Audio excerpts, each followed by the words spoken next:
Hello, everyone. You are welcome to today's lesson. And in today's lesson, we are going to look at the solution to the assignment that was given in lesson 2 of modular arithmetic or modular arithmetic. Okay, so the assignment is exactly what you can see here. Okay, so let me quickly walk you through the solution. And I've marked your work, so I have the major concerns in mind. So I'll address them as I walk you through the solution.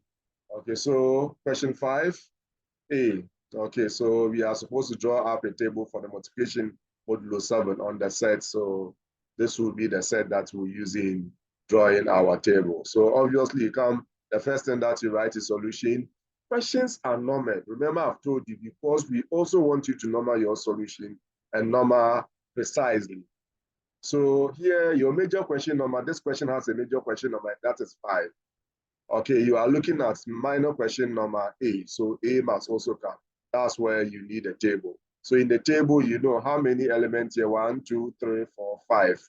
Okay, so it means in all, you are going to get 6 rows and 6 columns. So you indicate that, okay, you draw your table. And please, when you are drawing your table, at least if for nothing at all, indicate the border lines. Okay, I know that sometimes you take the lines that you have in your books, okay, as your horizontal lines. Okay, as for the vertical lines, you should always draw them. But I'm saying that if you want to ignore drawing the, the horizontal line, okay, please, that is allowed. Okay, but make sure the border lines, okay, you draw that or you indicate that. Okay, take note. Some of you didn't do that. And you can see that I put exclamation mark there. And again, some of you didn't put modulo 7 on top. Okay, so indicate the modulo that you are dealing with on top of your table. It's usually better. Okay, so at this point, you know, you multiply 2 times 2. That will give you 4. 4 mod 7 is 4. Okay, so you keep on doing that. 2 times 3. Okay, that will give you 6. 6 mod 7, because it's less than that. That will be 6. 2 times 4, 8. 8 mod 7 is 1. So you do same to get, okay, all your table values. And I think everyone had a table correctly drawn in terms of the values. Okay, the major issues were the one that I mentioned, you not drawing your border lines or ruling your lines to indicate that you are indeed dealing with tables. So we are done with A. Now let's come to B. B, let's read the question from the table. So you underline from the table.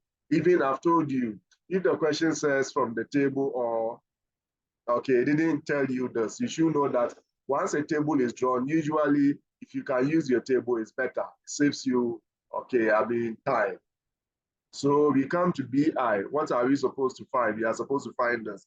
You write it, okay, then you know you deal with what you have in bracket first. So 2 times 3 in the, or from the table, 2 times 3 will give us 6. So this will now be 6. You maintain what you have here, your operation, then you bring your 4. So now you are going to do 6, okay, times 4.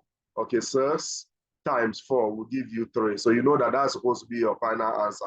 So at that point, you conclude. Some of you wrote 3 here and you forgot to what conclude. Okay, so take note. Your conclusion, you shouldn't forget. Okay, so that will be it for the BI. Now the II. Okay, same. What were we asked to do?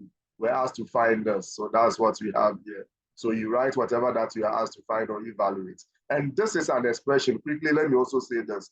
This is an expression. You cannot introduce your steps with the implication sign. So immediately you introduce your steps with implication sign, I will mark you down. At this level, okay, you should know the use of what? The equal to sign and the use of what? The implication sign. You cannot use them interchangeably. And I repeat, you cannot use them interchangeably. If you use equation to introduce your steps when what you are dealing with does not contain equal to or any of the inequality sign, meaning what you have there is just an expression. Okay, you start with equal to. If it is not an expression, it's an equation and inequality. Okay, what do you do? Or inequality, you use the sign, the implication sign, to introduce your steps. So please take note. So there's an expression I use equal to, I cannot use implication. Immediately you do that, I will mark you down because I have said this time with that number. Okay, so this, what do we have? We are going to multiply now. You write your 2, keep this, then come and deal with what you have in bracket. 3 times 4 from the table, 3 times 4 will give us 5. So it means you place this by 5. Then from the table, 2 times 5. 2 times 5 will give us 3. So that will be your final answer. So at that point, you draw your conclusion. Otherwise, you will come and write the 3. Before now, you come and draw your conclusion, which will be a waste of time. So immediately you know that whatever that you are going to write will be the last statement, the last thing that you write. Okay, use that to draw your conclusion. Okay, so now you come to CI. We need to find C. We need to find the true set. So you underline the true set, of this equation. So I. Okay, what we are given here, obviously you can see that it contains an equal to sign. So again, you cannot, forgive me, you cannot introduce your steps with equal to, because now you are dealing with an equation. So that's where you have to use the implication. So those of you who did that, I think, okay, going forward, okay, you won't do such a mistake, and I will label that a big mistake. Okay, so now what do? We equally come and test. We know on the face of it, and the set of positive values will be the values that we have here. Okay, so the values that you use in drawing up your table. So at this point, what do? Go and test and see the actual values. So if n is equal to 2, so I'm going to get, okay, 2 times 2. So 2 times 2 will give you 4. And you are going to get 4 times 3. 4 times 3 will give you what? 5, which is not 3. So obviously 2 cannot be, okay, the solution that we are looking for. So you move on to the next one, 3. Okay, if you do 3, obviously you also know that it will not be what you are looking for. You know how to test. We come to 4. Okay, so if you do 4, you are going to get 2 times 4. And from the table, 2 times 4 will give us 1. So it means what we have here will give us 1. And 1 times 3. Okay, here you cannot use the table. Take note. Because the question didn't say use the table.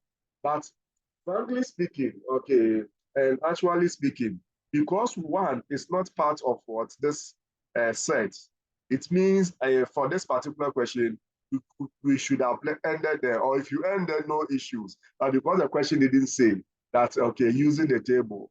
Okay, so what do? You know you can proceed without using the table. So at this point, you continue without using the table. Because you get 1 times 3, which will give you 3. And 3 more 7 is what? Is 3.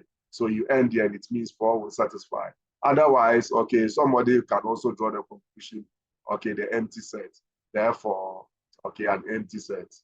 Okay, however, like I said, okay, at the normal circumstance, if your element that you want to use is not here, it means you can't continue.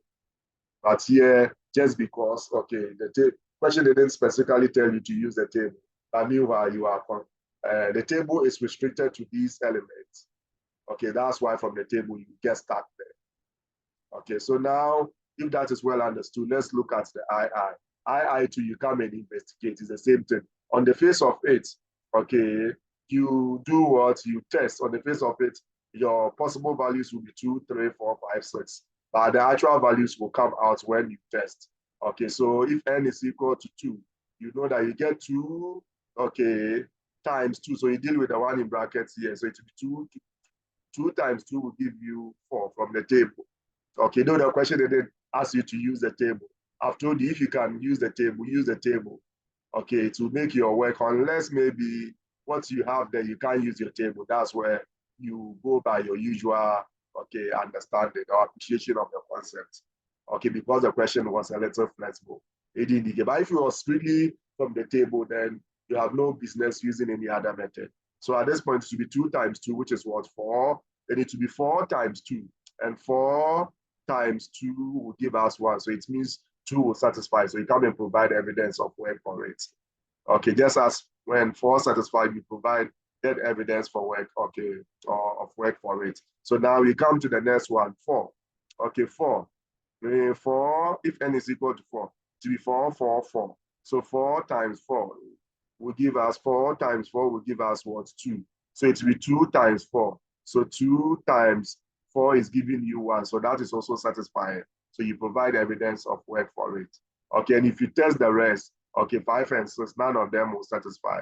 So you draw your conclusion as such. Okay, and please take note. If you don't want to lose the entire marks here, make sure you number your presentation appropriately. Take note. As for the numbering of your solution, you shouldn't joke with it at all. Please, never forget. So on this note, okay, if you have any special concern that is not addressed in our next meeting, okay, bring it up, okay, for discussion, okay, for you to be addressed. Thank you very much. Okay, God bless us all.